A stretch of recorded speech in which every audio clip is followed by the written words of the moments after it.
But that's what you're doing wrong, wondering about what other people are doing. Because their destiny is not your destiny. No matter how much you try, you are never gonna walk their shoes. You're gonna walk your shoes.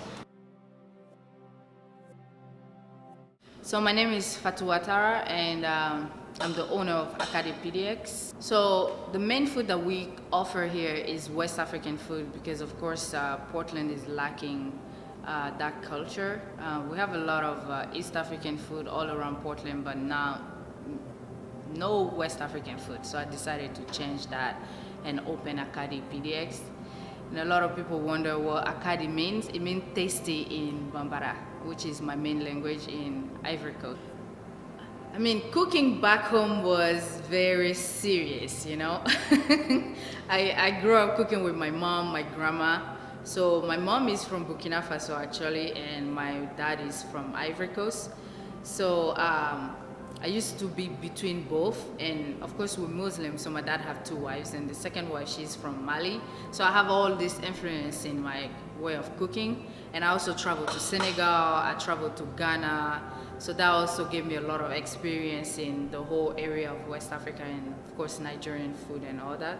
But growing up, you start learning how to cook probably around like 5, 6. Very early because you're always with your mom and the boys are always with the dad.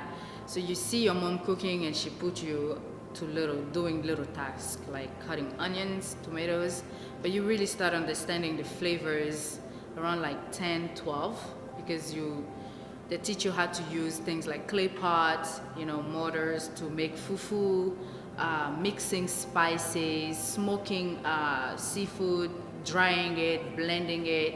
And my grandma, she was very serious. She took everything seriously and she had a lot of pride when she was making it. So for, you know, growing up with those kind of women taught me how to like put a lot of love into my cooking and take it seriously so that the flavors, I guess, make sense. I mean, I went through that phase where I felt like I was less than any other color, simply because that was the narrative that was being told in America when I first came here. And I was never so exposed to discrimination, racism and all that stuff until I moved here. And it was so difficult dealing with that. Even though I dealt with, I felt like things that were more difficult, but mentally that break you. It break your confidence, it break your spirit, it break your courage. And you feel like, sometimes you feel like you can't do it simply because you see other people with the privilege walking around, you're like, why don't I have that, you know? So that was definitely something I definitely face here. But I've learned to tune it out, you know? I've learned to really convince myself that whatever another woman who's not the person of color can do, I can do it. Definitely. And I told myself this every single day when I moved to the US, when I was being faced with all these challenges of being a black woman and being reminded that I'm black, you know, and my race really mattered, you know, because where I'm from, my race never mattered until I came here and I'm like, wow, yes, I'm black. So what? I'm not any less than the next woman, you know. I'm always gonna give my best, and if I'm not doing, if I'm not giving my 100%, I'm not gonna put it on race, like society is telling me, you know. So honestly, staying positive, you just have to first learn to love yourself and know that race is what everybody else is focusing on, but you don't have to focus on that. You don't have to see race when everybody else is seeing race. You don't have to see your color and associate that with what you can accomplish. It got nothing to do with your color, honestly. I feel like if you bring your positive self forward, usually it works out, you know, people receive it well. But if you decide to put your color first, that's also what people are gonna see first, because that's what you're manifesting, you know. You see what I'm saying? Like, you have to learn to manifest your positivity, you know, your beautiful inside, your beautiful outside. And the moment you manifest it, everybody else somehow accept it, because they have no other way. You know, they have no other choice but to accept it because you have accepted it. So that's my advice to black women is you're way stronger than you think you are. You can move mountain, and people actually really love you because you have culture, you have a story to tell. So I feel like you should use that, you know, to your advantage and make it happen like I'm doing. I feel like age is not a number. I mean, age is just a number. It doesn't matter. As long as you're healthy, you can still do it. You can go for it, you know? And I took my inspiration from that section because I was getting pressured with age, you know. Oh, you're 32, you still not married, you still don't have kids, your eggs are getting old, your fetus is getting old, you know. Don't wait until you're 35, you're not gonna be able to have kids. There's always that pressure that comes from my personal culture that almost limited me from doing what I wanted to do. And that has nothing to do with even everybody else. That's coming from my family, you know. So imagine everybody else, what they're saying. So if you have to focus on what your family is saying, what the culture wants you to do, what society wants you to do, what social media wants you to do, you're just going to either go into depression and commit suicide, or you're just gonna follow the trend and never accomplish anything long term, like you said, you know? So you just literally have to first know who you are. Where do you want to go? How are you planning on getting there? You know, what kind of sacrifice are you willing to make? Are you going to work hard for it, or are you just gonna cheat your way through it? Those are just decisions you have to make yourself. You have to be okay with it, and you also have to accept the consequences that come with it. And I chose hard work because those consequences are good ones that I'm able to accept, and I know I'm going to enjoy it in the long run. Not only me, but the family I'm trying to build. You see what I'm saying? Make it easy on them, just like my dad did.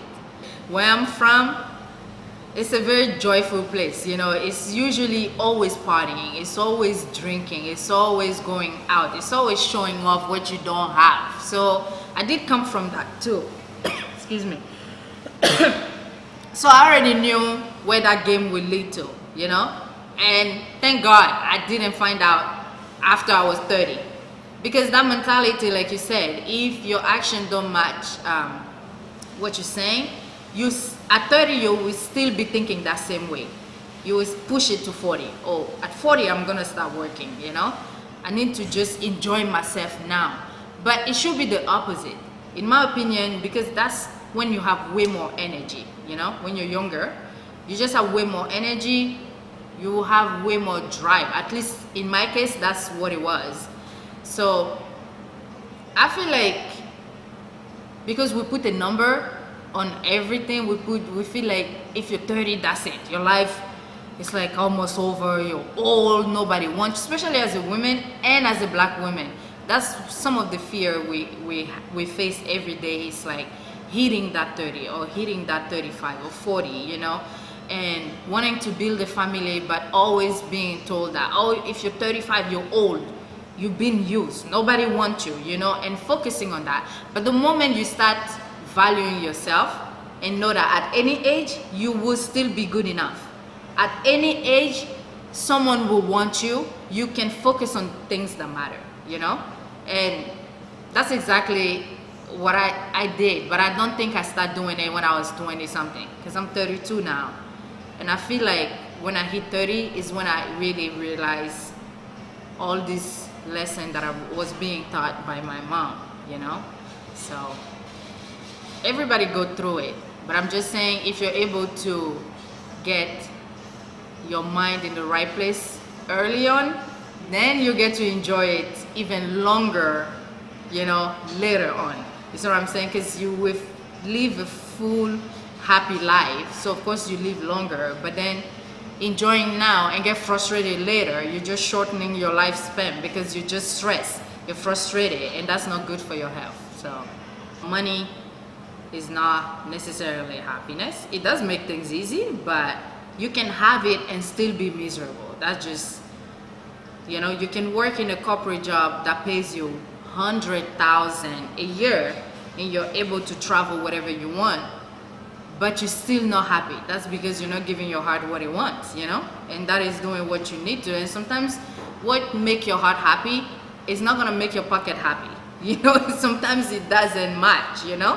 When it does, that's a blessing in the sky, but you have to be okay with making just enough money to be happy. Not like Beyonce type of money where you can buy 100-bedroom type of mansion. What are you gonna do with all that? If it make you happy and you have that money, do it. But you don't necessarily need that to really be happy, right? You can do what you love doing and every day being happy doing it and live that healthy lifestyle, because your heart is happy, your mind is at peace, your whole body flows, you know? And that's what I've learned also when I used to work in the office. I couldn't understand why they treat me like a queen over there. They love me, they paid me, you know, what I wanted to be paid, but I still was not happy. You know, every day it was a struggle waking up and going to work. And I was wondering to myself, why is that? But every time I had to go to Saturday market, for instance, because that wasn't every day, it was just Friday and Saturday, so I can go back to work on Monday through Thursday. Every time I'm at the Saturday market, I'm so happy, even though I wasn't making that much money. You know, sometimes I'll come home with $300 and I'm still so excited because I was able to feed people, you know, and tell them about my culture and teach them something they didn't know, you know, and even push some people to buy a flight ticket and go back and visit and see the culture and be exposed to different things, you know. So that made me so much happier. So that's what I'm saying. If you do it for money only, then accept that money as your happiness. You cannot come back and complain and be like, I'm miserable. But you chose that. You wanted to make money. It doesn't necessarily come with happiness. You just have to accept it. So Akadi is located on MLK, Northeast. Hold on. I forgot my address. Okay. Because every time I just send them to you, I'm like, okay, I forgot my address. Anyway, you can find Akadi PDX at 3601 Northeast MLK Boulevard. And we're open 6 days a week from noon to 10 p.m.